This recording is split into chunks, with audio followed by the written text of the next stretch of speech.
Hello friends, this is S P Singh and welcome to smarter everyday. प्यारे दोस्तों, बात करेंगे B Ed second semester according to Kanpur university. जो आपका सेकंड सेमेस्टर में पेडागोजी ऑफ मैथमेटिक्स का पेपर है 31 जुलाई को, उस एग्ज़ाम को ध्यान में रखते हुए ये कुछ पेडागोजी क्वेश्चंस मैथ्स के तैयार किए गए हैं। जो आपका पेपर हुआ फिजिकल साइंस का, वह उसमें जो है ज़्यादा से ज़्यादा क्वेश्चंस पेडागोजी के डाल दिए गए। जो भी स्टूडेंट सीटेट के क्वेश्चंस पढ़ रहा होगा, जिसने सीटेट की थोड़ी बहुत भी तैयारी की होगी, उसके क्वेश्चंस पढ़े होंगे, उसके लिए पेपर वो बहुत आसान था। ठीक है, बाकी अगर आपने दिमाग लगाया होगा तो आपका पेपर बहुत अच्छा हुआ है। बहुत सारे स्टूडेंट्स का कमेंट है कि सर पेपर बहुत अच्छा हुआ है, बस उन्होंने थोड़ा सीटेट लेवल का क्वेश्चंस ज़्यादा पूछ लिए। चलिए, तो उन्हीं क्वेश्चंस के लेवल को ध्यान में रखते हुए हमने ये 100 क्वेश्चंस तैयार किए हैं। यदि अगर सिंपल तरीके से क्वेश्चंस पूछे जाते हैं तो जो कंटेंट मैंने दिया है वहाँ से पेपर मिल जाएगा। यदि पेडागोजी क्वेश्चंस पूछे जाते हैं तो आपको यहाँ से पेपर मिल जाएगा, जो आज हम ये 100 क्वेश्चंस करने वाले हैं। तो आइए शुरू करते हैं। देखिए, ये सारे क्वेश्चंस सीटेट लेवल में जो पूछे जाते हैं, जिस तरीके से आपका फिजिकल साइंस पेपर पूछा गया है, सेम उसी तरीके से हमने ये क्वेश्चन पेपर तैयार किया है। आइए देखिए, पहला क्वेश्चन आपके सामने है। गणित सीखने के संबंध में निम्नलिखित में से कौन सा कथन सत्य है? गणित सीखने के संबंध में कौन सा कथन है जो सत्य है? गणित सीखने के लिए एक कठिन विषय है? क्या गणित एक कठिन विषय है? या फिर आमतौर पर लड़कियां गणित में कमजोर होती हैं? हर कोई गणित सीख सकता है? गणित केवल कठोर अभ्यास से सीखा जा सकता है? देखिए, ऐसा नहीं है। जो गणित है उसको हर कोई सीख सकता है। ऐसा नहीं है कि ये किसी लिंग विशेष या व्यक्ति विशेष से संबंधित नहीं होता है कि लड़कियां सीख सकती हैं, लड़के सीख सकते हैं, लड़कियां कमजोर होती हैं, ऐसा कुछ नहीं होता है। सिंपल और सीधी सी बात यह है कि गणित हर कोई सीख सकता है। ठीक है, इससे ज़्यादा ऐसा नहीं कि कठोर भी नहीं है, कठिन भी नहीं है, लड़कियां ही सीख सकती हैं, ऐसा कुछ नहीं है। ऑप्शन सी इसमें आपका जो है वो बेस्ट ऑप्शन हो जाता है। क्वेश्चन नंबर सेकंड इज, एक शिक्षक को गणित कक्षा में बच्चों के लिए विषम समूह को कैसे संभालना चाहिए? विषम समूह को कैसे संभालना चाहिए? तो इसमें जो है सीधी सी बात यह है कि अलग अलग क्षमताओं वाले बच्चों को एक साथ सामूहित रख करके, ताकि वे एक दूसरे से सीख सकें, है ना।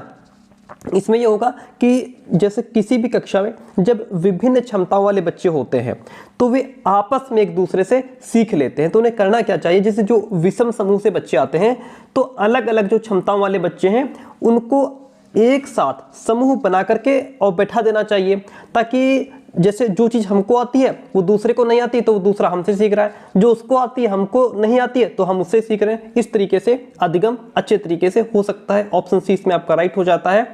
और नेक्स्ट क्वेश्चन कहता है, क्वेश्चन नंबर 3 कहता है, गणित में सीखने के प्रतिफल इसलिए विकसित किए गए हैं ताकि गणना के लिए बच्चों को लघु विधियां बताई जाएं या विभिन्न शैक्षणिक सर्वेक्षणों में बच्चों की उपलब्धि बढ़ाई जाए, बच्चों द्वारा हासिल की जाने वाली कक्षावार दक्षता और कौशल को परिभाषित किया जाए, या फिर वर्ष की अंतिम परीक्षाओं के लिए बच्चों को तैयार किया जाए। तो गणित में सीखने के प्रतिफल विकसित करने के लिए आवश्यक है कि बच्चों द्वारा हासिल की जाने वाली कक्षावार दक्षता और कौशल को परिभाषित किया जाए, उद्देश्यों का निर्धारण किया जाए और उसके अकॉर्डिंग जो है वो शिक्षण काम करना चाहिए। तो ऑप्शन सी जो है वो आपका इसमें राइट हो जाता है। निम्नलिखित में से विद्यालय के विद्यार्थियों के लिए गणित, थोड़ा फास्ट पढ़ेंगे क्योंकि समय बहुत कम है, बहुत सारे क्लासेस अपलोड करनी है क्योंकि पेपर है सेकंड सेमेस्टर का भी, आपका भी अलग अलग सब्जेक्ट्स हैं, फोर्थ सेमेस्टर का भी है। ठीक है, निम्नलिखित में से विद्यालय के विद्यार्थियों के लिए गणित में मौखिक कार्य की सर्वाधिक महत्वपूर्ण विशेषता क्या है? तो मौखिक कार्य की जो सर्वाधिक महत्वपूर्ण विशेषता है वो ये है कि ये मानसिक प्रक्रियाओं का विकास करती है। भाई, आप अगर बच्चे से कोई मौखिक प्रश्न पूछ रहे हैं, बच्चा मौखिक उत्तर दे रहा, तो इसका मतलब है वो मानसिक क्रिया कर रहा है ना, क्योंकि गणित शास्त्र में दिमागी कार्य का एक महत्वपूर्ण स्थान है।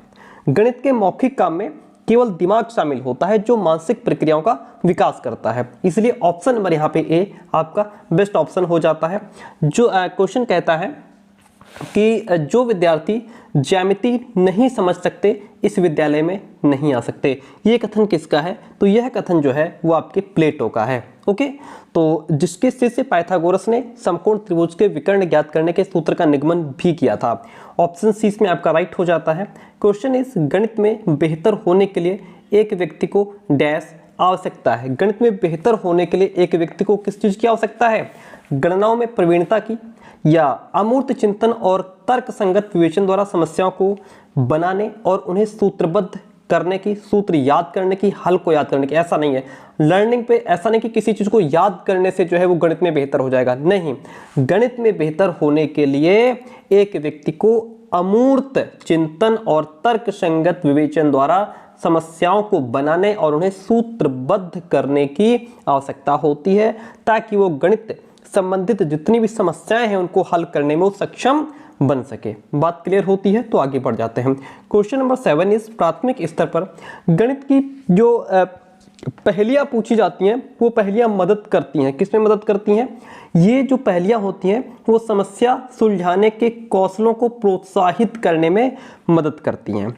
ठीक है, क्योंकि गणित की प्रकृति कैसी होती है? गणित की प्रकृति तार्किक होती है। ध्यान रखिएगा, गणित की प्रकृति तार्किक होती है और गणित विषय के अध्ययन से प्राथमिक स्तर के बच्चों की जो बुद्धि शक्ति है वो और बुद्धि शक्ति तथा तार्किक क्षमता का विकास होता है। इसीलिए प्राथमिक स्तर पर गणित की पहेलियां समस्या सुलझाने के कौशलों को प्रोत्साहित करने में मदद करती हैं। एक अच्छा गणितज्ञ होने के लिए डैश जरूरी है। एक अच्छा गणितज्ञ होने के लिए क्या जरूरी है?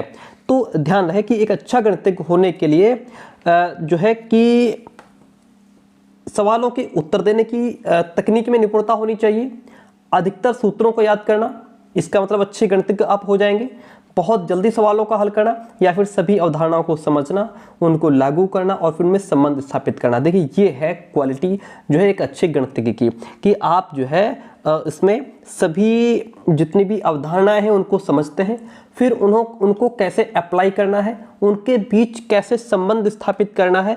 ये चीज अगर आपको आती है तो इसका मतलब है आप अच्छे गणितज्ञ हैं। ओके, प्रिया गणितीय प्रश्न करने में निपुण है। उसमें किस प्रकार की बहुबौद्धिकता की अधिकता है? भाषाई, तार्किक, अंतर्वैयक्तिक या फिर मनोगत्यात्मक? जैसा कि मैंने अभी आपसे कहा था कि जो गणित है इसकी प्रकृति तार्किक होती है। तो अगर प्रिया गणितीय प्रश्न करने में निपुण है, इसका मतलब है उसके अंदर तार्किक बुद्धि है। क्या है? तार्किक बुद्धि वाले व्यक्ति या बालक गणितीय प्रश्न करने में निपुण होते हैं। प्रिया में तार्किक बुद्धि जो है वो क्या है? अधिकता है। ओके, नेक्स्ट क्वेश्चन नंबर 10 कहता है प्राथमिक स्तर पर गणित का क्या महत्व है? प्राथमिक स्तर पर गणित का क्या महत्व है? सांस्कृतिक है, सामाजिक है, धार्मिक है या फिर मानसिक है? राइट ऑप्शन में आपका क्या हो जाएगा? सांस्कृतिक, सामाजिक, धार्मिक और मानसिक। 4 ऑप्शन आपके सामने है, यहाँ पे मानसिक हो जाएगा। प्राथमिक स्तर पर गणित का महत्व क्या है? मानसिक, क्योंकि यहाँ बच्चा मानसिक क्रिया करता है, तर्क करता है। ठीक है, ऑप्शन डी। ओके, चलिए आगे बढ़ते हैं। क्वेश्चन नंबर 11 कहता है गणित की अच्छी पाठ्यपुस्तक के चयन के समय हमें किस बात का ध्यान रखना चाहिए? अगर गणित की आप अच्छी पाठ्यपुस्तक का चयन कर रहे हैं तो उसमें आपको किस बात का ध्यान रखना चाहिए? आपको ध्यान ये रखना चाहिए कि पर्याप्त मात्रा में उदाहरण और प्रश्नावली में प्रश्न हो, वो किताब अच्छी होती है। उसमें पर्याप्त मात्रा में उदाहरण होने चाहिए, प्रश्नावली जो है में प्रश्न भी होने चाहिए। क्वेश्चन 12 गणित विषय का पाठ्यक्रम में महत्व है। क्यों?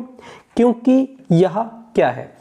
विज्ञान विषयों के अध्ययन में सहायक है, तर्कात्मक सोच को विकसित करता है, व्यवहारिक जीवन में उपयोग है, या फिर ये सभी डिफरेंट। गणित विषय का पाठ्यक्रम में महत्वपूर्ण स्थान है। ओके, क्योंकि ये विज्ञान विषय के अध्ययन के लिए भी आवश्यक है, ये तर्क और चिंतन की क्षमता को भी डेवलप करती है और व्यवहारिक जीवन में भी जीवन यापन के लिए उपयोगी है। इसलिए हम ऑप्शन नंबर डी के साथ में जाना चाहेंगे। आगे बढ़ जाते हैं क्वेश्चन नंबर 13 की तरफ। क्वेश्चन नंबर 13 इज अमूर्तता, विशिष्टीकरण एवं व्यापारीकरण एवं व्यापीकरण किस विषय की समझ बढ़ाने के लिए उपयोग किया जाता है? अमूर्तता, विशिष्टीकरण एवं व्यापीकरण गणित विषय की, किसकी? गणित विषय की समझ बढ़ाने के लिए उपयोग किया जाता है। ऑप्शन डी राइट हो जाता है। गणित विषय का किस विषय में महत्व है? गणित शिक्षण का किस विषय में महत्व है? तो गणित शिक्षण का जो महत्व है यह आपका किस में है? विज्ञान में। ठीक है, गणित शिक्षण विज्ञान विषय के अध्ययन के लिए महत्वपूर्ण है। क्यों? क्योंकि गणित तर्क और चिंतन की क्षमता का विकास करता है, जो विज्ञान विषय को सीखने के लिए आवश्यक है। गणित सभ्यता और संस्कृत का दर्पण है। यह कथन किसने कहा है? हॉगवेन ने ऐसा कहा है। ठीक है, ये कथन हॉगवेन कहते हैं। आगे बढ़ जाते हैं। क्वेश्चन नंबर 16 इज गणित की पाठ्यपुस्तक में विभिन्न प्रकरणों में खंड अभ्यास समय का समावेशित करने का उद्देश्य क्या है। विभिन्न प्रकार के जो टॉपिक्स होते हैं, प्रकरण होते हैं, उनमें जो खंड है अभ्यास समय, इसको समावेशित करने का उद्देश्य क्या है, इसको इंक्लूड करने के पीछे उद्देश्य क्या है। इसके पीछे उद्देश्य ये है कि विस्तृत अधिगम अवसर प्रदान किया जाए। गणित की पाठ्यपुस्तक में विभिन्न प्रकरणों में खंड जो है अभ्यास समय को समावेशित करने का उद्देश्य यही है, विस्तृत अधिगम अवसर प्रदान किया जाए। गणित शिक्षण का प्रमुख उद्देश्य है बच्चों में क्या होना चाहिए, बच्चों में तर्कपूर्ण ढंग से सोचने की शक्ति विकसित की जाए। ओके, गणित शिक्षण का उद्देश्य छात्रों में तर्कपूर्ण चिंतन, निर्णय शक्ति, विश्लेषण, ये आदि गुणों का विकास करना है। बात क्लियर होती है। क्वेश्चन नेक्स्ट है, प्रोफेसर सुल्ट जे के अनुसार गणित पढ़ाने का प्राथमिक उद्देश्य क्या होता है। तो प्रोफेसर सुल्टजे ने गणित पढ़ाने का जो प्राथमिक उद्देश्य है वो मानसिक शक्ति का विकास बताया है। क्या बताया है, मानसिक शक्ति का विकास माना है उन्होंने। गणित शिक्षण की उपयुक्त विधि कौन सी है, गणित शिक्षण की उपयुक्त विधि कौन सी है। व्याख्यान विधि के माध्यम से गणित पढ़ाना चाहिए, प्रदर्शन विधि से पढ़ाना चाहिए, आगमन निगमन विधि से पढ़ाना चाहिए, या फिर ये सारे ही तरीके हम उसमें लगा सकते हैं। Which option is right over here. देखिए, गणित शिक्षण की जो उपयुक्त विधि है वो आगमन निगमन विधि बताई गई है। कौन सी विधि बताई गई है, आगमन निगमन, क्योंकि जो आगमन और निगमन विधि वो एक दूसरे के पूरक हैं, है ना। ठीक है, तो चलिए आगे बढ़ते हैं। गणित की भाषा का अंग क्या है, संकेत, संख्या, संख्याचर, सूत्र या उपयुक्त सभी। गणित की भाषा का अंग इसमें आपका जो है कि संकेत, सूत्र तथा संख्या, संख्याचर, ये सभी गणित भाषा के अंग हैं। जब सभी हैं तो ऑप्शन डी इसमें आपका राइट हो जाएगा। अंकगणित शिक्षण की उपयुक्त विधि कौन सी है, अंकगणित शिक्षण की उपयुक्त विधि आपकी विश्लेषण विधि मानी गई है। कौन सी, विश्लेषण विधि सबसे उपयुक्त विधि है अंकगणित शिक्षण के लिए। विश्लेषण विधि में हम अज्ञात से ज्ञात की ओर चलते हैं। कहाँ से, जो विश्लेषण विधि होती है इसमें हम अज्ञात से ज्ञात की ओर चलते हैं, ये भी आप ध्यान रखेंगे। Okay, next one point is प्रमाण से प्रत्यक्ष की ओर किस शिक्षण विधि से संबंधित है। प्रमाण से प्रत्यक्ष की ओर जो है यह आपका निगमन विधि में, निगमन विधि में तथ्यों से उदाहरण की ओर बढ़ते हैं। इसमें प्रमाण से प्रत्यक्ष की विवेचना की जाती है।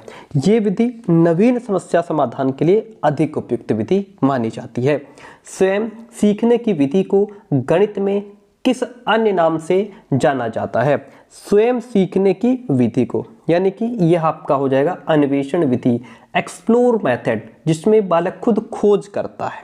ओके, अन्वेषण विधि बाल केंद्रित और स्वयं करके सीखने की विधि होती है। अन्वेषण का मतलब क्या होता है, खोज। विधि में शिक्षक एक पर्यवेक्षक होता है और बच्चों को सहायता प्रदान करके अन्वेषण या फिर खोज के लिए प्रेरित करने का काम करता है। आई होप आपने कॉन्सेप्ट को समझ लिया होगा। आगमन विधि निम्न में से किसके लिए उपयुक्त है। जो आगमन विधि है वह आपकी सूत्र स्थापित करने के लिए उपयुक्त है। सूत्र स्थापित करने के लिए आगमन विधि का प्रयोग किया जाता है। इसकी क्रियाविधि विशेष से सामान्य की ओर प्रवृत्त होती है। ओके, जबकि जो निगमनात्मक विधि है, जैसे ये तो आगमन हो गई, जो निगमन विधि है वो सामान्य से विशेष की ओर प्रवृत्त होती है। आगमन विधि में सिद्धांतों के माध्यम से प्रश्नों को हल किया जाता है। आगमन विधि में क्या किया जाता है, सिद्धांतों के माध्यम से प्रश्नों को हल किया जाता है। खेल विधि के जन्मदाता कौन है, खेल विधि के जन्मदाता फ्रॉबेल है। इन्होंने किंडरगार्टन पद्धति की अवधारणा भी विकसित की है। ओके, ये भी पॉइंट आप ध्यान रखेंगे। आगे बढ़ जाते हैं। क्वेश्चन नंबर 26 इस जो जिस तरीके से फिजिकल साइंस पूछा गया है उन्हीं क्वेश्चंस को ध्यान में रखते हुए हमने ये क्वेश्चंस पेडागोजी क्वेश्चन डाल दिए हैं, ताकि आप ये भी अगर अच्छे से पढ़ लेते हैं तो पेपर आपसे बाहर नहीं जाएगा। आप इसमें पेडागोजी क्वेश्चंस में सिर्फ कॉन्सेप्ट को समझना होता है। ओके, गणित वो भाषा है जिससे परमेश्वर ने संपूर्ण जगत या ब्रह्मांड को लिख दिया है। ये किसने कहा है, तो ये बात कहने वाले आपके गैलीलियो हैं। किसने, गैलीलियो। ठीक है, चलिए गणित के सूत्रों की स्थापना हेतु उपयुक्त विधि कौन सी मानी गई है। गणित के सूत्रों की स्थापना हेतु जो उपयुक्त विधि है वह कौन सी है, वो निगमन, योजना, संश्लेषण, वो तो इनमें से कोई भी नहीं है। आगमन विधि द्वारा गणितीय सूत्रों की स्थापना आसानी से की जाती है, जबकि निगमन विधि द्वारा सूत्रों को सत्यापित किया जाता है। तो इसमें तो कोई भी नहीं है, ऑप्शन इसमें आपका डी राइट हो जाएगा। इनमें से कोई भी नहीं। गणित शिक्षण की विधि जो छोटी कक्षाओं को पढ़ाने के लिए उपयुक्त नहीं है वह आपकी व्याख्यान विधि हो जाएगी, क्योंकि व्याख्या में सिर्फ हम जो है लेक्चर देते हैं, और जो व्याख्यान विधि है ये अमनोवैज्ञानिक है, ये मनोवैज्ञानिक नहीं है, अमनोवैज्ञानिक है, और बच्चों को मनोवैज्ञानिक तरीके से पढ़ाना ज़्यादा बेस्ट होता है। अमनोवैज्ञानिक, और ये शिक्षक केंद्रित विधि है, ये बाल केंद्रित शिक्षण प्रणाली नहीं है, ये छोटी कक्षाओं में गणित शिक्षण के लिए अनुपयुक्त है, उपयुक्त नहीं है। गणित में प्रश्न रखने का अर्थ है गणित में विषय वस्तु में से प्रश्नों का सृजन करना, या फिर प्रश्नों को हल करने में असमर्थता, कक्षा में संदेह प्रस्तुत करना, प्रश्न हल करना। तो गणित में प्रश्न रखने का अर्थ है कक्षा में संदेह प्रस्तुत करना। अगर आप कोई प्रश्न रख रहे हैं यानी इसका मतलब आपको डाउट है ना। चलिए, गणित की अच्छी पाठ्यपुस्तक में होते हैं बहुत सारे, क्या होते हैं, तो उसमें बहुत सारे हल किए हुए उदाहरण होते हैं। गणित की जो अच्छी पाठ्यपुस्तक होती है उसमें बहुत सारे हल किए हुए उदाहरण होते हैं। अन्वेषण विधि को और किस नाम से जाना जाता है? अन्वेषण विधि को जो है ह्यूरिस्टिक विधि, क्या अन्वेषण विधि को ह्यूरिस्टिक विधि अथवा खोज विधि के नाम से भी जाना जाता है। ओके, इसके प्रवर्तक अगर पूछ ले तो यह इसके प्रवर्तक आपके प्रोफेसर आर्मस्ट्रॉन्ग थे। ये एक बाल केंद्रित शिक्षा प्रणाली है जिसमें छात्र स्वयं खोज करके समस्या का समाधान करता है और सीखता है। Concept clear? सरसों का पुष्प पढ़ाते हुए निम्नलिखित में सर्वाधिक उपयुक्त पद्धति कौन सी? अगर आप सरसों का पुष्प पढ़ा रहे हैं, सरसों के फूल की बात कर रहे हैं, तो इसमें यह है पूछ रहा है कि उपयुक्त पद्धति कौन सी होगी। इसमें उपयुक्त पद्धति है क्षेत्र भ्रमण पद्धति। क्या है? क्षेत्र भ्रमण। इसका मतलब ये हुआ कि छात्रों को क्षेत्र भ्रमण के लिए ले जाना सबसे उपयुक्त माध्यम है। इससे छात्रों में जो फूल है, जो पुष्प जो आप पढ़ा रहे हैं, उसके स्वभाव, आवास, है ना, कैसे वो पेड़ में लगता है, कहाँ लगता है, ये भी जानकारी उसको हो पाएगी और वो विषय उसके लिए और ज़्यादा सब्जेक्ट इंटरेस्टिंग बन जाएगा। बच्चों को आप ले जाइए, डायरेक्ट जाकर के दिखाइए कहाँ फूल लगा है, कैसे लगता है, ये खेत हैं, ये पेड़ हैं, यहाँ ये फूल लगा है। ये चीज़ें हम क्षेत्र भ्रमण पर ले जाकर के बच्चों को दिखा सकते हैं। निम्न में से कौन सी क्रिया आधारित शिक्षण विधि नहीं है? क्रिया आधारित शिक्षण विधि नहीं है वो आपकी व्याख्यान विधि क्रिया आधारित नहीं है। ये शिक्षक केंद्रित होती है और अमनोवैज्ञानिक होती है, जैसा मैंने अभी आपको बताया। ओके, चलिए, और नेक्स्ट क्वेश्चन की बात करेंगे। क्वेश्चन नंबर, एक सेकेंड, क्वेश्चन नंबर 34 इज सामान्य से विशेष की ओर का सिद्धांत लागू होता है। सामान्य से विशेष की ओर का जो सिद्धांत है वो निगमन विधि की अवधारणा है। किसकी है? निगमन विधि की अवधारणा क्या है? सामान्य से विशेष की ओर। और यह स्थूल से सूक्ष्म की ओर की विधि भी मानी जाती है, जानी जाती है। गणित शिक्षण में आगमन विधि द्वारा हम आगे बढ़ते हैं, तो इसमें हम ज्ञात से अज्ञात की ओर, क्या ज्ञात से अज्ञात की ओर बढ़ते हैं। अर्थात गणित शिक्षण करते समय, गणित पढ़ाते समय जो टीचर है उसको कक्ष में पहले छात्रों को उदाहरण प्रस्तुत करें, फिर उन्हें उनका नियम और एनालिसिस करें। ठीक है, तो कह सकते हैं कि उदाहरण से नियम की ओर इसमें हम चलते हैं। प्राथमिक स्तर पर गणित की पाठ्यपुस्तकों की सबसे अधिक महत्वपूर्ण विशेषता निम्नलिखित में से कौन सी है? आइए इसके थोड़े ऑप्शन हम लोग पढ़ लेते हैं। जैसा कि इसमें कहा गया है, प्राथमिक स्तर पर गणित की पाठ्यपुस्तकों की सबसे अधिक महत्वपूर्ण विशेषता, मान लीजिए छोटे बच्चों के लिए जो गणित की किताब है उसमें कौन कौन सी चीज़ें होनी चाहिए ताकि वो किताब बच्चों के लिए बहुत ज़्यादा यूजफुल बन पाए। आइए समझते हैं। संकल्पनाओं का उच्चतर कक्षाओं में संबंध जोड़ा जाना चाहिए। उच्चतर कक्षाओं में, बात तो यहाँ पे प्राथमिक स्तर की हो रही है। संकल्पनाओं को जटिलता से सरल रूप में प्रदर्शित किया जाना चाहिए। संकल्पनाओं को जटिलता से सरल रूप में, बात कुछ बनी नहीं, स्टेटमेंट कुछ ठीक नहीं लगा। संकल्पनाओं को पूर्णतया श्रेणीबद्धता में प्रस्तुत किया जाना चाहिए। यह संकल्पनाओं को मूर्त से अमूर्त रूप में प्रस्तुत किया जाना चाहिए। देखिए, इसमें जो ऑप्शन आपका डी है यही सबसे बेस्ट ऑप्शन है कि हम मूर्त से अमूर्त की ओर चलें। पहले जो चीज़ें सामने हैं, जो मूर्त रूप में है, वह बच्चा जब देखेगा उसको सीखेगा, क्योंकि प्राथमिक स्तर की बात हो रही है। ऑप्शन डी आपका यहाँ पे राइट हो जाता है। ठीक है, तो प्राथमिक स्तर पर गणित की पाठ्यपुस्तक की सबसे अधिक महत्वपूर्ण विशेषता ये है, जो संकल्पनाएं मूर्त रूप में हैं उन्हें अमूर्त रूप में प्रस्तुत किया जाना चाहिए। अंकगणित की 4 मूलभूत संक्रियाएं कौन कौन सी हैं? अंकगणित की 4 मूलभूत जो संक्रियाएं हैं वह आपकी योग, व्यवकलन, गुणा और भाग हो जाएगा। अब जैसे व्यवकलन हो गया, वर्ड आ गया। व्यवकलन क्या होता है सर? व्यवकलन का मतलब होता है घटाव या घटाना। ठीक है, घटाना सीधा याद रखो। ये हो गया जोड़, घटाना, गुणा, भाग। क्या हो गया? अंकगणित की 4 मूलभूत क्रियाएं जोड़, घटाना, गुणा, भाग। तो ऑप्शन नंबर यहाँ पे डी आपका राइट हो गया। गणित करने की युक्ति के रूप में सवाल हल करना में शामिल है। इसमें आपका क्या शामिल हो जाएगा? अनुमान लगाना या व्यापक या फिर हल पर पहुंचने के लिए संकेतों का प्रयोग, क्रियाकलाप आधारित उपागम। राइट क्या हो जाएगा? तो राइट वन ऑप्शन इसमें यह है, क्रियाकलाप आधारित उपागम। सवाल हल करना मतलब क्रियाकलाप आधारित उपागम। ओके, गणित करने की युक्ति के रूप में सवाल हल करना क्रियाकलाप आधारित उपागम है। Option D is the right one over here. गणित शिक्षण की आगमन विधि का सिद्धांत है। क्या सिद्धांत हो जाएगा? विशिष्ट से सामान्य की ओर। गणित शिक्षण की आगमन विधि का सिद्धांत है विशिष्ट से सामान्य की ओर। आगमन विधि में पहले छात्रों के सामने उदाहरण रखे जाते हैं। क्या होता है? आगमन विधि में पहले उदाहरण रखे जाते हैं, फिर उनके आधार पर नियम बनाए जाते हैं। तो आगमन विधि में कुछ चीज़ें, 3 चीज़ें आपको ध्यान रखनी चाहिए। एक तो विशिष्ट से सामान्य की ओर, नंबर 1 पॉइंट ये हो गया। दूसरा ध्यान रखिए, हम इसमें ज्ञात से अज्ञात की ओर भी चलते हैं। क्या? ज्ञात से अज्ञात की ओर। तीसरा पॉइंट ध्यान रखिए, स्थूल से सूक्ष्म की ओर। क्या ध्यान रखेंगे आप? स्थूल से सूक्ष्म की ओर। ठीक है, तो इसमें ऑप्शन जो डी है वह आपका सिद्धांत राइट है। बीजगणितीय सूत्र का अधिगम है। बीजगणितीय सूत्र का अधिगम इसमें क्या है? व्यापीकरण हो जाएगा। क्या हो जाएगा? बीजगणितीय सूत्र का अधिगम एक प्रकार का सामान्यीकरण या फिर व्यापीकरण। व्यापीकरण को सामान्यीकरण भी कहते हैं, ध्यान रखिएगा। व्यापीकरण लिखा हो या सामान्यीकरण लिखा हो एक ही बात है। बीजगणितीय शिक्षण के उद्देश्यों में एक उद्देश्य है गणितीय विचारों का सामान्यीकरण करने की योग्यता का विकास करना। नियम से उदाहरण की ओर किस शिक्षण विधि से संबंधित है? जब आप नियम से उदाहरण की ओर चलते हैं मतलब यह आपकी निगमन विधि है। निगमन विधि में पहले सूत्र या नियम बताते हैं, फिर उदाहरणों से नियम का सत्यापन करते हैं। ऑप्शन डी यहाँ भी आपका राइट हो गया।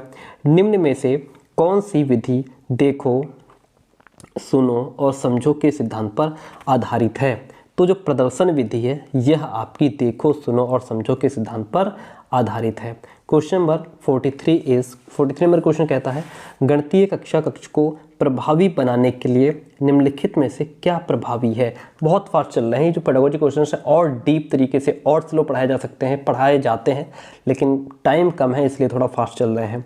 गणितीय कक्षा कक्ष को इफेक्टिव बनाने के लिए, जो मैथमेटिक्स की क्लास आप ले रहे हैं उसको और ज़्यादा इफेक्टिव बनाने के लिए क्या प्रभावी है, क्या जरूरी है? महत्व दिया जाना चाहिए कि अनिवार्य रूप से गणित एक मूर्त विषय है, या फिर एक प्रश्न को हल करने के लिए विभिन्न तरीकों को प्रोत्साहित करना चाहिए। अध्यापक द्वारा एक नई समस्या को हल करने के चरणों को कुशलता से बोर्ड पर निरूपित करना चाहिए। समूह में कार्य और समूह में समस्या सुलझाने को हतोत्साहित करना चाहिए। जहाँ भी ऑप्शन में हतोत्साहित मिल जाए समझ लेना वो ऑप्शन आपका कट जाएगा। ये नेगेटिव वर्ड होता है, पेडागोजी में हमेशा ध्यान रखिएगा, सीटेट में पूछा जाएगा।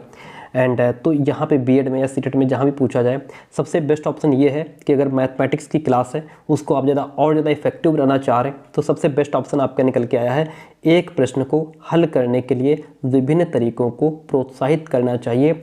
हम लोग जब मैथ्स लगाते थे तो देखते नहीं कि आप एक सवाल को हम कई तरीके से लगा सकते हैं, कई मेथड लगा के लगा सकते हैं, कई सूत्र लगा करके भी लगा सकते हैं, है ना। तो मैथमेटिक्स की क्लास में यही होता है कि हम एक सवाल को कई तरीके से लगाना बच्चों को सिखाएं, है ना। उसमें ये नहीं कि एक ही फार्मूला, हम कोशिश करें कि और भी फार्मूला को इसमें हम कैसे अप्लाई कर सकते हैं। ठीक है, तो option B is the right one over here. Next one is question number 44 कहता है, गणित के संदर्भ में ग्रामीण क्षेत्रों में विद्यालय में आने वाले बच्चों के लिए निम्न में से कौन सा कथन सही है? जो ग्रामीण क्षेत्र से बच्चे आते हैं विद्यालय में उनके बारे में क्या बात सही है? उनके पास मौखिक गणितीय परंपराओं और ज्ञान की प्रचुरता है। हाँ ठीक है, थोड़ा बहुत जो बच्चा बिल्कुल भी नहीं पढ़ा है, गांव से आ रहा है, उसको भी गणित की थोड़ी बहुत नॉलेज तो है ही, वो 4 से 10 गिनती तो गिन ही लेता है, चीज़ों को गिन लेता है। उन्हें गणित का कोई ज्ञान नहीं, ऐसी बात तो नहीं है। उनकी गणित में संचरण निपुणता निकृष्ट है, ऐसा भी नहीं है।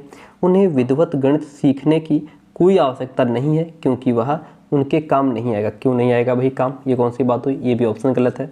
सीधा सा ऑप्शन यही सही है कि जो बच्चे विद्यालय ग्रामीण क्षेत्रों से विद्यालय में आ रहे हैं उनके पास गणित की थोड़ी बहुत जानकारी, मौखिक जानकारी होती है। ठीक है, ऑप्शन ए यहाँ पे राइट हो जाता है। गणित की उन्नति तथा वृद्धि देश की संपन्नता से संबंधित है, यह कथन गणित के कौन से मूल्य को प्रदर्शित करता है। तो यह जो है वह गणित का सामाजिक मूल्य है। किस प्रकार का मूल्य है, गणित का सामाजिक मूल्य है।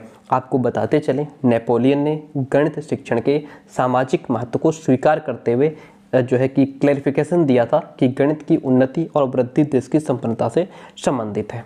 ओके, तो सामाजिक जीवन यापन करने के लिए गणित के ज्ञान की बहुत आवश्यकता होती है, क्योंकि समाज में लेन देन है, व्यापार है, उद्योग है और भी व्यवसाय होते हैं जो गणित पर ही निर्भर होते हैं। गणित शिक्षण में अध्यापक की मुख्य भूमिका जो है वह जो है एक दार्शनिक की भी होती है, एक मित्र की भी होती है और एक परामर्शक की भी होती है। ये सारी ही भूमिकाएं एक टीचर अदा करता है। तो ऑप्शन इसमें जो डी है वो आपका राइट हो जाएगा।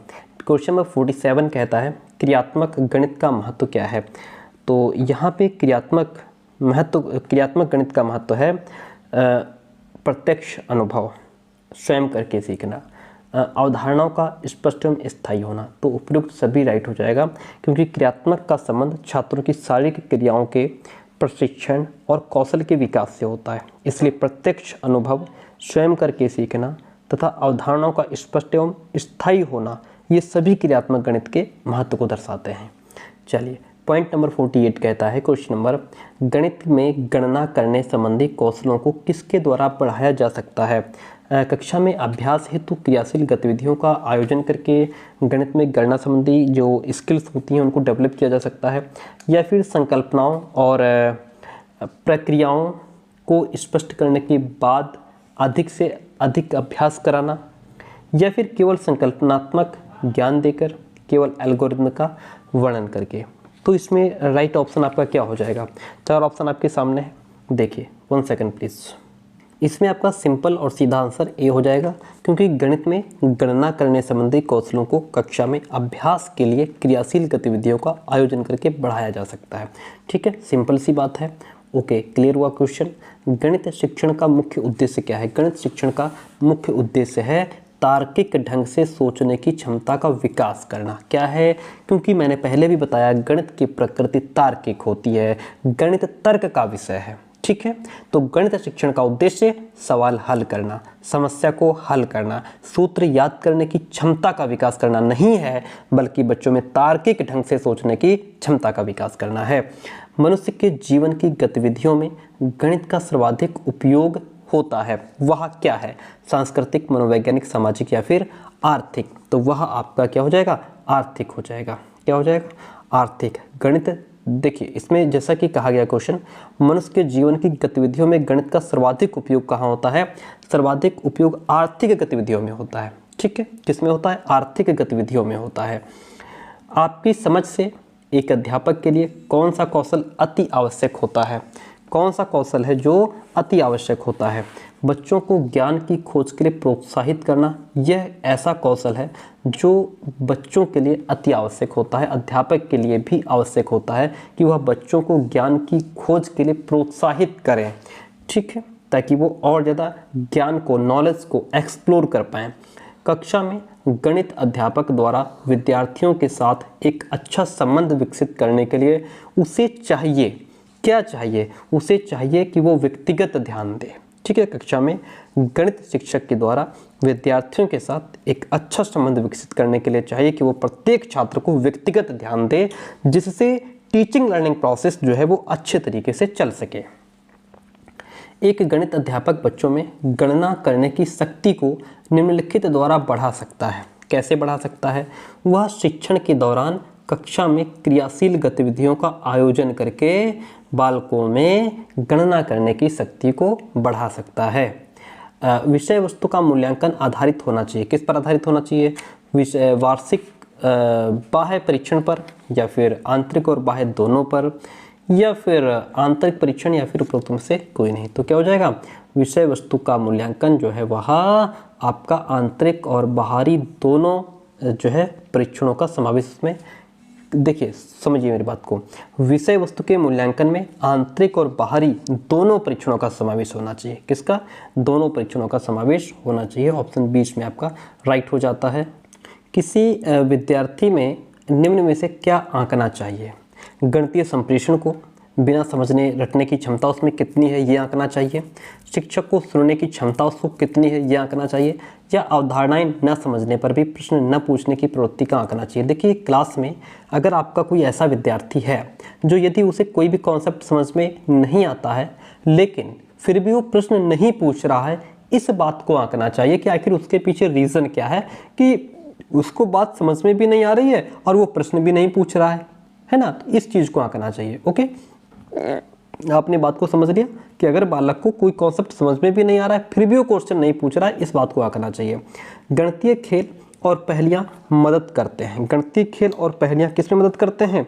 ये जो है वो आपके गणित के प्रति सकारात्मक अभिवृत्ति को विकसित करने में, ओके, गणित और प्रतिदिन के विचारों में संबंध स्थापित करने में, गणित को आनंददायक बनाने में, समस्या समाधान के कौशल को प्रोत्साहित करने में गणितीय खेल और पहेलियां मदद करते हैं। सारे ही ऑप्शन सही हैं, इसलिए ऑप्शन नंबर हम बी के साथ में चले जाएंगे।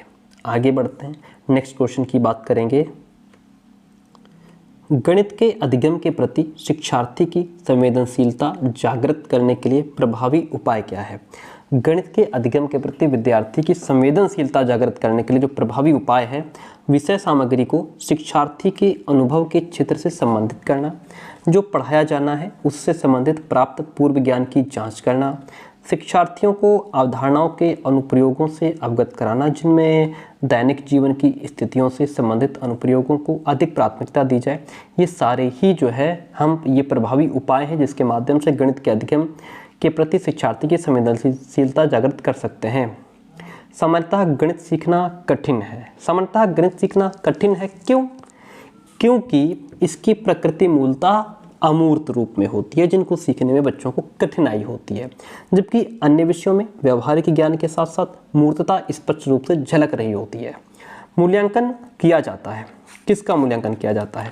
उपलब्धता की जांच करने के लिए, अस्पष्ट अवधारणाओं का पता लगाने के लिए, कक्षा में प्रोन्नति के लिए या फिर प्रतियोगिता की भावना जागृत करने के लिए मूल्यांकन किया जाता है। तो जो मूल्यांकन है वह उपलब्धि की जांच करने के लिए किया जाता है। मूल्यांकन से पता चलता है कि जो लर्निंग प्रोसेस चल रहा है, जो अधिगम क्रिया है, उसमें कितनी सफलता प्राप्त हुई है। छात्र की उपलब्धि की जांच करने के लिए मूल्यांकन का प्रयोग किया जाता है। ओके, मूल्यांकन के कितने सोपान हैं? Very important question dear friend. मूल्यांकन को मुख्यतः तीन भागों में इसको बांटा गया है। पहला इसका, सुनिए मेरी बात, पहला है इसका छात्रों के व्यवहार परिवर्तन को जानना, जो भी साक्ष्य प्राप्त हुए हैं उनके आधार पर मूल्यांकन, 2 हो गए। तीसरा है जो भी रिजल्ट आया है उसको पृष्ठ पोषण के रूप में प्रयोग करना। ये मूल्यांकन के 3 सोपान होते हैं। गणित मूल्यांकन में कौन सा पद शामिल होता है?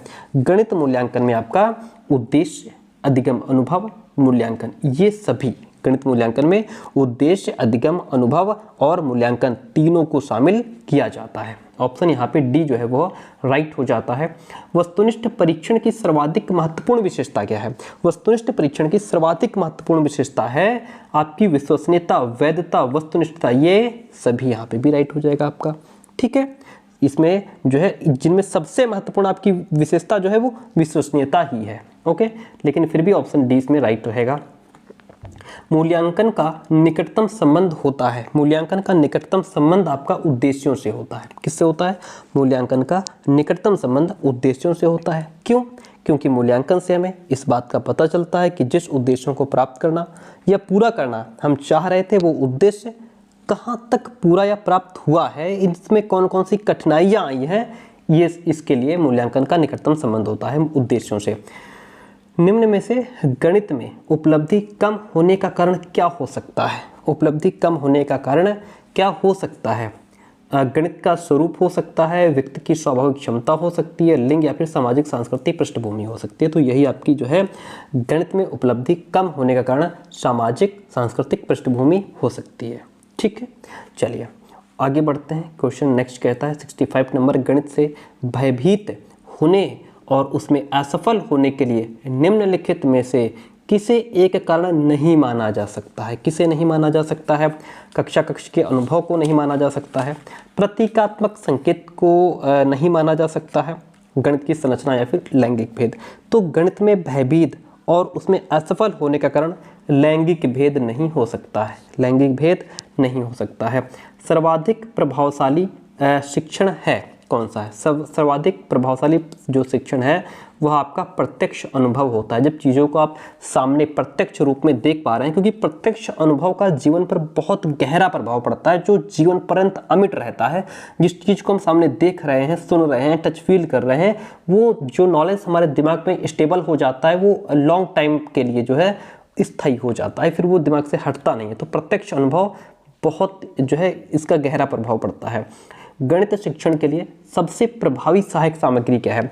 गणित शिक्षण के लिए जो सबसे प्रभावी सहायक सामग्री है वह आपकी दृश्य है। ठीक है, दृश्य सहायक सामग्री का प्रयोग गणित शिक्षक के लिए अधिक प्रभावी होता है। अनुपस्थिति रोकी जा सकती है। अनुपस्थिति अभिभावकों माता पिता से संपर्क करके रोकी जा सकती है। भाई बच्चा जो है वह विद्यालय में नहीं आ रहा है, छुट्टी बहुत कर रहा है, इसका मतलब ये है कि हम टीचर्स हैं वो उनके अभिभावक से, पेरेंट्स से डिस्कस करें, बात करें कि आखिर बात क्या है, आपका बच्चा विद्यालय क्यों अब्सेंट कर रहा है। गणित में ड्रिल कार्य का मुख्य उद्देश्य क्या है? देखिए, नए कॉन्सेप्ट्स को स्पष्ट करना, नए सूत्रों को समझना, गणना कौशल का विकास या फिर ज्ञान का नई परिस्थितियों में प्रयोग करना। गणित में ड्रिल कार्य द्वारा छात्रों को गणना करने में जो है आसानी रहती है। ठीक है, गणना कौशल का विकास करने में जो ड्रिल कार्य है वो इम्पोर्टेंट होता है। विद्यार्थी गणितीय समस्याओं को हल करते समय गलतियां करते हैं। क्यों करते हैं भाई? विद्यार्थी गणितीय समस्याओं को हल करते समय गलतियां करते हैं क्योंकि वे अर्थ निर्माण के अपने प्रयास में संकल्पनाओं का वैकल्पिक निर्वाचन करते हैं, इसलिए वो ऐसा करते हैं। ऑप्शन सी राइट हो जाता है। क्वेश्चन इज किसका कथन है कि शिक्षक शिक्षण उपकरणों के माध्यम से शिक्षण को स्थायी एवं रोचक बना देते हैं। ऐसा स्टेटमेंट किसका है? ऐसा स्टेटमेंट आपका यह कथन मेकन तथा रॉबर्ट्स का है। मेकन तथा रॉबर्ट्स का है। क्वेश्चन नंबर 72 कहता है दो दशमलव संख्याओं के योग की संकल्पना को पढ़ाने के लिए निम्नलिखित में से शिक्षण अधिगम का कौन सा साधन सर्वाधिक उपयुक्त है? कौन सा साधन सर्वाधिक उपयुक्त है? तो इसमें जो ग्राफ पेपर है, क्या दो दशमलव संख्याओं के योग की संकल्पना को पढ़ाने के लिए ग्राफ पेपर सर्वाधिक उपयुक्त शिक्षण अधिगम का साधन माना जाता है। गणित के कक्षा कक्ष में दृष्टिबाधितों, ऐसे बच्चे मतलब जो दृष्टिबाधित हैं जिनको दिखाई नहीं देता है ना, उनके लिए निम्नलिखित में से किसका प्रयोग शिक्षा के साधनों के रूप में किया जा सकता है? किसका प्रयोग किया जा सकता है? टेलर का गिनतारा, कंप्यूटर, जियोबोर्ड, इनका जो है दृष्टि उपकरणों का प्रयोग गणित के कक्ष में दृष्टिबाधितों के लिए शिक्षा के साधनों के रूप में किया जा सकता है। यदि एक शिक्षार्थी को संख्याओं और परिकलन में समस्या हो रही है तो असमर्थता हो सकती है, जिसका नाम है, जिसे हम जो है वो गणितीय अक्षमता या फिर डिस्कैलकुलिया कहते हैं, जिसमें बच्चे गणित को समझने और गणना करने में कठिनाई का अनुभव करते हैं, अर्थात संख्याओं और परिकलन में समस्या का अनुभव करते हैं, वो हमारा डिस्कैलकुलिया है। यानी कि कहने का मतलब है कि बच्चे को कैलकुलेशन में प्रॉब्लम होती है, बच्चे को गणना करने में, गिनती करने में, हो सकता है उसको बार बार पढ़ाई याद करता हो भूल जाता हो, ये प्रॉब्लम बच्चे को आ सकती है। प्राथमिक स्तर पर शिक्षार्थियों के लिए व्यावहारिक उपकरणों का महत्व है, क्योंकि ये बहुत मदद करते हैं। किसमें मदद करते हैं? ये मूल्य गणितीय संकल्पनाओं को समझने के लिए बहुत मदद करते हैं। ओके, प्राथमिक स्तर पर व्यवहारिक उपकरणों के उपयोग से बच्चे मूल गणितीय संकल्पनाओं को अच्छी तरीके से समझ लेते हैं। प्राथमिक स्तर पर 10 ग्राम, बिंदु के खेल, प्रतिरूप इत्यादि का प्रयोग विद्यार्थियों की सहायता करते हैं। किसमें सहायता करते हैं? तो यह स्थानिक समझ की उपयोगिता में वृद्धि के लिए सहायता करते हैं।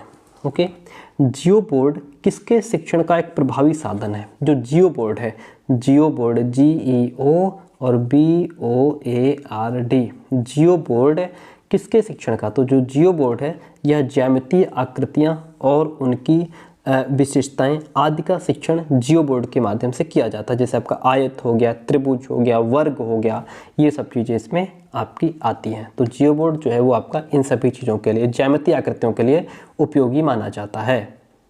क्वेश्चन नंबर 78 कहता है गणितीय अध्यापन को प्रभावी बनाने के लिए निम्नलिखित में से कौन सी विशेषता नहीं है।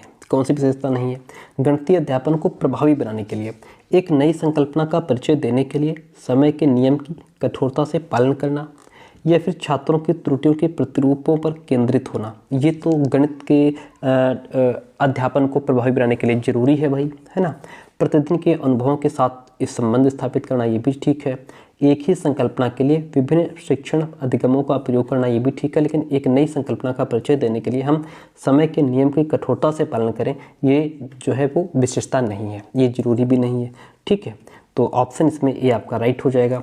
किस विधि से यह सिद्ध किया जा सकता है कि दो सम पूर्णांकों का योग सदैव सम होता है?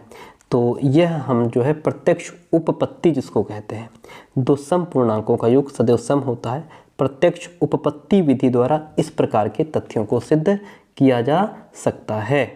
क्वेश्चन नंबर 80 कहता है गणित के अधिगम के संबंध में निम्नलिखित में से क्या सही नहीं है? कौन सी बात सही नहीं है?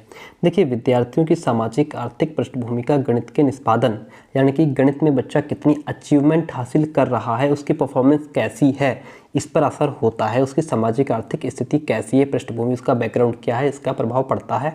बात ये बिल्कुल सही है। ओके, हमें ये ढूंढना है कि गणित के अधिगम के संबंध में कौन सी बात सही नहीं है। ये तो सही है भाई। विद्यालय में दिए जाने वाले निर्देशों की भाषा का असर बच्चों के गणित के प्रदर्शन पर हो सकता है। ठीक है, मान लेते हैं।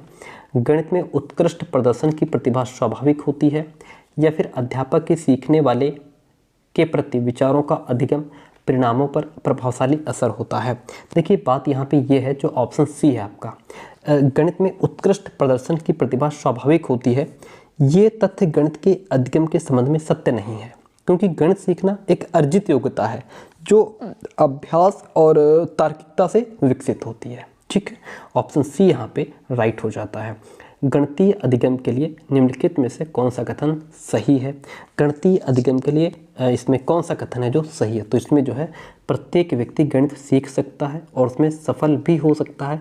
ये सिंपल बात है। हाँ, यदि वो निरंतर अभ्यास करे तो उसमें सफल हो सकता है, क्योंकि गणित कोई विशिष्ट विषय नहीं है जो केवल विशेष व्यक्ति ही सीख सकता है या केवल लड़के सीख सकते हैं, लड़कियाँ सीख सकती हैं। ऐसा कुछ नहीं कि ऐसा नहीं कि कोई विशेष योग्यता रखता वही गणित कोई भी सीख सकता है। यदि वो अभ्यास करता है तो ही कैन लर्न मैथ्स।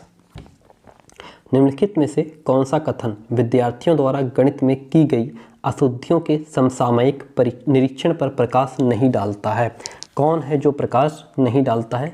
तो वे अधिगम का हिस्सा हैं, वे जानकारी प्राप्त करने का मूल्यवान स्रोत हैं, वे अध्यापिका का उसकी कक्षाओं की आयोजना तैयार करने में मार्गदर्शन कर सकती हैं, या फिर उन्हें अनदेखा कर देना चाहिए। राइट आंसर इसमें आपका क्या हो जाएगा? देखिए, यहाँ पे आपका सिंपल सी बात यह है कि निरीक्षण पर प्रकाश नहीं डालता है, तो अगर उन्हें अनदेखा कर दिया जाए, ठीक है, उन्हें अनदेखा कर दिया जाए, तो ये चीज़ इस पर प्रकाश नहीं डालती है। ओके, ऑप्शन डी यहाँ पे आपका राइट हो जाता है। निम्नलिखित समुच्चयों में से कौन सा गणित में प्रश्न हल करने का कौशल है? तो यहाँ पे विवेचन करना, चर का प्रयोग करना, प्रतिरूप देखना, है ना, ये तीनों कौशलों का प्रयोग इसमें किया जा सकता है। Option B is the right one over here. निम्नलिखित में से कक्षा में हो रहा कौन सा कार्य एक गतिविधि है? कौन सा कार्य जो है वो एक गतिविधि है? तो बच्चों को अन्वेषण में लगाना, बच्चों को अन्वेषण में लगना एक गतिविधि आधारित प्रक्रिया है जिसमें छात्र स्वयं संलग्न होकर के अधिगम अनुभव प्राप्त करते हैं। Option D is the right one over here. Question कहता है कक्षा में गणितीय वार्तालाप को प्रोत्साहित करने का सबसे उपयुक्त उद्देश्य निम्नलिखित में से कौन सा हो सकता है? यानी कि कक्षा में जो गणितीय वार्तालाप है उसको प्रोत्साहन देने की बात की जा रही है, तो इसमें सबसे बेस्ट तरीका कौन सा रहेगा? गणितीय विवरणों के बारे में बात करते हुए और उनका उपयोग करते समय बच्चों को एक सटीक भाषा का उपयोग करने में सक्षम बनाना जो है, यह कक्षा में गणितीय वार्तालाप को प्रोत्साहित करने का सबसे उपयुक्त उद्देश्य होना चाहिए। ठीक है, यहाँ पे ऑप्शन जो आपका ए है वो राइट हो जाता है। हम बढ़ते हैं नेक्स्ट क्वेश्चन की तरफ। उच्च प्राथमिक स्तर पर गणित अधिगम के लिए निम्नलिखित में से कौन सा अधिक आवश्यक है। उच्च प्राथमिक स्तर पर पूछ रहा है, तो उच्च प्राथमिक स्तर पर जो है कि उच्च प्राथमिक स्तर पर गणित अधिगम के लिए किसी समस्या को हल करने के विभिन्न तरीकों को खोज करना सबसे अधिक आवश्यक होता है कि कोई भी क्वेश्चन है उसको अलग अलग तरीके से हम कैसे सॉल्व कर सकते हैं, कोई समस्या है उसको अलग अलग तरीके से कैसे हल कर सकते हैं।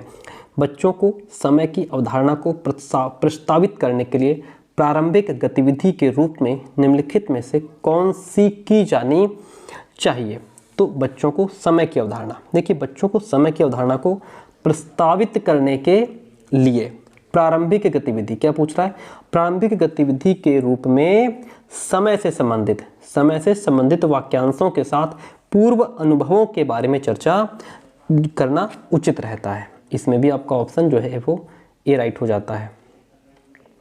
निम्नलिखित में से मुद्रा के योग का कौशल पढ़ाने के लिए सबसे उपयुक्त रणनीति कौन सी है। तो सबसे उपयुक्त रणनीति यहाँ पे रोल प्ले है। रोल प्ले मुद्रा के योग का कौशल पढ़ाने के लिए सबसे उपयुक्त रणनीति होती है। क्वेश्चन नंबर 89, उच्च प्राथमिक स्तर पर गणित की कक्षा में उपयोग होने वाली पूछताछ की रणनीति क्या होगी। तो इसमें पूछताछ की रणनीति होगी जो है कि बच्चों को उनके विचार या समझ व्यक्त करने और आलोचनात्मक रूप से सोचने में मदद करती है। सुनिए मेरी बात को, उच्च प्राथमिक स्तर पर गणित की कक्षा में उपयोग होने वाली पूछताछ की रणनीति बच्चों को उनके विचार या समझ व्यक्त करने और आलोचना के रूप में सोचने में मदद करती है। ऑप्शन डी जो है वो यहाँ पे आपका राइट हो जाता है। 90 नंबर क्वेश्चन कहता है निम्नलिखित में से कौन सी रेखागणित शिक्षण की श्रेष्ठ विधि है। तो रेखागणित शिक्षण की जो श्रेष्ठ विधि है वह आपकी प्रदर्शन विधि है। प्रदर्शन विधि रेखागणित शिक्षण की श्रेष्ठ विधि है। ओके, चलिए क्वेश्चन नंबर 91, विद्यार्थियों द्वारा गणितीय समस्याओं को हल करने के दौरान की जाने वाली गलतियों की प्रकृति और विशेषताओं को जानने की प्रक्रिया को कहा जाता है। क्या कहा जाता है? गणित में त्रुटि विश्लेषण कहा जाता है। क्या कहा जाता है? गणित में त्रुटि विश्लेषण प्रक्रिया द्वारा गणितीय समस्याओं को हल करने के दौरान की जाने वाली गलतियों की प्रकृति और विशेषताओं को जाना जाता है। Question number 92 is in front of you. Question है, एक छात्र है जो एक्स स्क्वायर मल्टीप्लाई बाई फिर X cube is equals to X की पावर 6 लिखा हुआ है यहाँ पे, ठीक है। ये लिखता है एक छात्र X square into X cube is equals to X लिखता है। इससे पता चलता है कि उसे किस बात का ज्ञान नहीं है, कि उसे जो है उस चर की गुणा की अवधारणा स्पष्ट नहीं है कि कैसे गुणा होती है, क्योंकि उसे ये लगता है कि यहाँ 3 है, यहाँ गुणे है, यहाँ 2 है, तो ये 3 दूनी 6 हो गया। उसे ये नहीं पता कि हम इसको क्या करते हैं, ऐड करते हैं, है ना। तो यहाँ पे x की पावर अगर वो 5 लिखता तो ठीक था, लेकिन वो 6 लिखता है, अर्थात छात्र को क्या है, चरों के गुणन का ज्ञान नहीं है, उसे चर की गुणा की अवधारणा स्पष्ट नहीं है। इकाई योजना के प्रतिपादक कौन है? इकाई योजना के प्रतिपादक आपके एच.सी. मॉरिसन है। एक विद्यार्थी a प्लस बी का whole square is equals to A square plus B square minus 2ab बताता है। इसका मतलब है कि भैया उसको सूत्र नहीं आता, उसे सूत्र की समझ नहीं है।